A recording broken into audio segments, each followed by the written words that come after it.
A clear, unrelenting focus on results for Macon means that all children will be school ready, be reading on the third grade level, will have access to college and complete college and be ready for a career. Sure. So bringing partners to the table and ensuring that they are active partners and participating in the effort is partly on around accountability.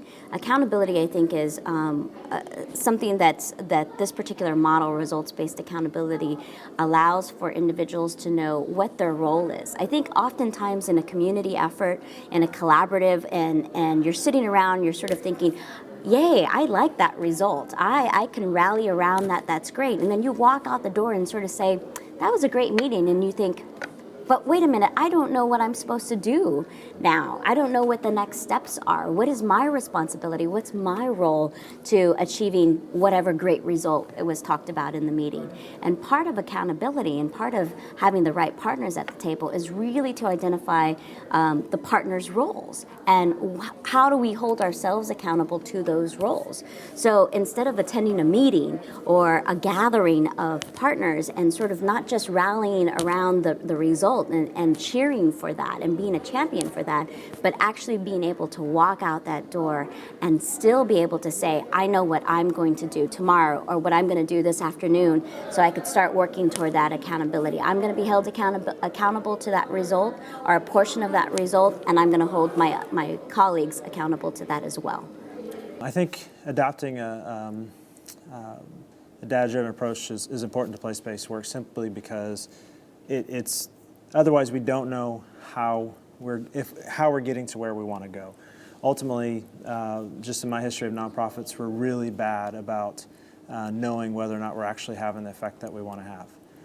At the end of the day, we're in this to actually make a difference, and so what a results-driven approach does is it allows to affirm whether or not we are making that difference and helps us to guide the ship to make sure, in fact, that we are seeing the results that we want to see. Because ultimately, not only does that assure that we are seeing the outcomes that we want to have, but moreover, I think from a personal note, it helps us to know that we're actually making a difference, and that's what we're in this business for.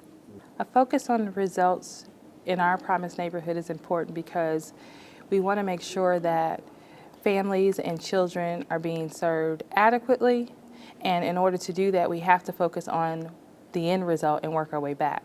So that is why it is so important to be focused on results, but more importantly, the families that the results are affecting.